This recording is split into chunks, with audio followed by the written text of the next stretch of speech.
If your vehicle has a carburetor, whether it's computerized or not, it is still equipped with a choke thermostat.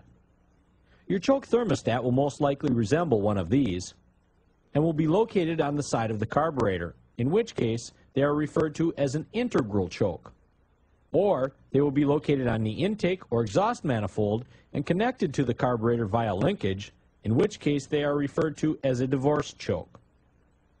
In either case, your choke thermostat might even have a wire coming from it. This wire is connected to a small heater that sits next to the bimetal spring to assist choke operation once the ignition key is turned on. Choke thermostats can fail in two different manners. The most common manner is when the bimetal spring inside the thermostat becomes weak and will not totally close the choke blade during cold weather.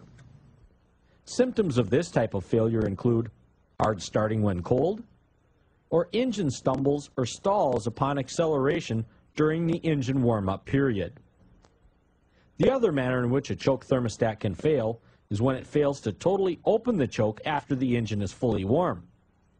This can cause sluggish engine performance, poor fuel economy, black smoke out the tailpipe, or even failure to pass a state emissions test. To check your choke thermostat, remove the air cleaner and snap the throttle. If the outside air temperature is less than 50 degrees and the engine has not been run in the last 5 or more hours, the choke blade should snap all the way closed. The other test requires you to run the engine until it is at full operating temperature. This will usually take about 10 minutes or 5 to 8 miles of highway driving. With the engine shut off and the air filter cover removed, check to make sure the choke blade is totally open. If yours is electrically assisted, test to make sure you have power at the electrical connector. With the ignition key in the run position and with the engine cold, disconnect the electrical connector at the thermostat and in its place, connect a voltmeter.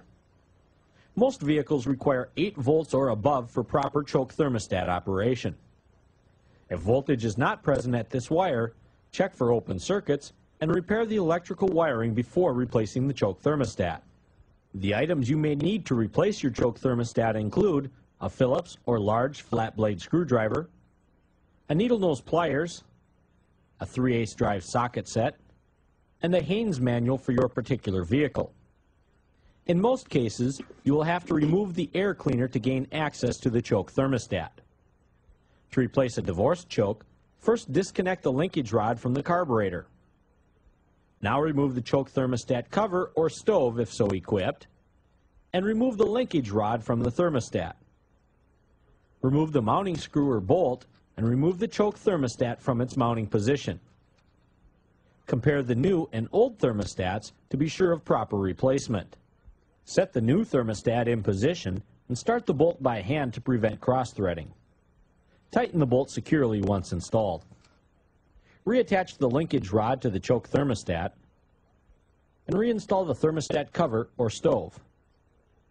Reconnect the linkage to the carburetor and reinstall the linkage clip. Move the throttle and check to make sure there isn't any interference or binding of linkages. Reinstall the air cleaner housing and you're done. To replace an integral style choke, once again you will have to remove the air cleaner assembly. Note the routing and attachment points of any hoses connected to the air cleaner. Place a small mark on the graduated scale of the choke housing as to the position of the thermostat you are removing. If so equipped, disconnect the electrical connection from the terminal on the outside of the choke. Remove the small screws that secure the choke thermostat in place. Be careful not to drop or lose the small retaining clips. A magnetic screwdriver comes in handy if they are metal screws and clips. With the screws removed, you can grasp, twist, and remove the thermostat from the carburetor. Once again, compare the new and old thermostat to be sure of correct installation. Position the new choke thermostat on the housing, making sure to engage the tab on the thermostat with the notch in the choke linkage. Once positioned, move the thermostat back and forth several times while watching the choke blade. If correctly installed, the choke blade should move freely along with the movement of the thermostat.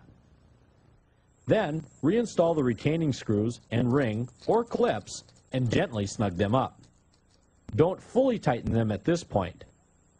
Consult the Haynes manual for the correct adjustment specification on your vehicle. Adjust the line on the thermostat to the correct position on the scale of the choke housing. Once adjusted, fully tighten the retaining screws. Then, reconnect the electrical connector to the thermostat. Reinstall the air cleaner, and start the vehicle to test the choke for proper operation. Let's recap the steps involved for testing and replacing your choke thermostat. To test your choke thermostat for correct cold operation, the engine must not have been run for about 5 hours, and the outside temperature must be less than 50 degrees. Remove the air cleaner cover and snap the throttle. The choke plate should fully close. If not, replace the choke thermostat. The other test requires you to run the engine until it is at full operating temperature. Shut the engine off and once again remove the air cleaner cover. The choke blade at the top of the air horn should be fully open. If your choke thermostat is electrically assisted, check for voltage at the feed wire with the ignition switch in the run position.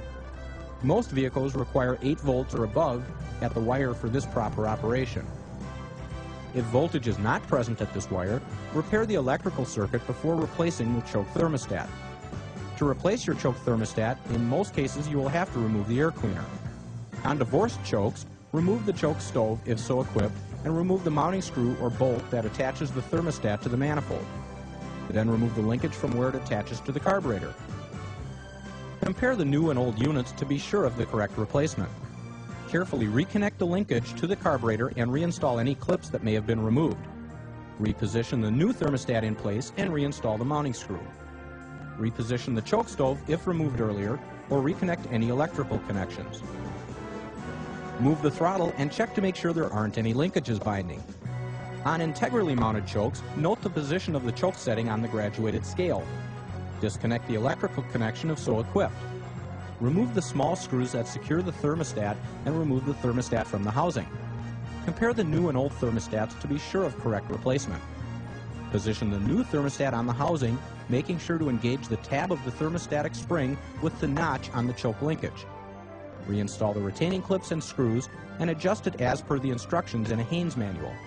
Once again, operate the throttle to be sure of free movement.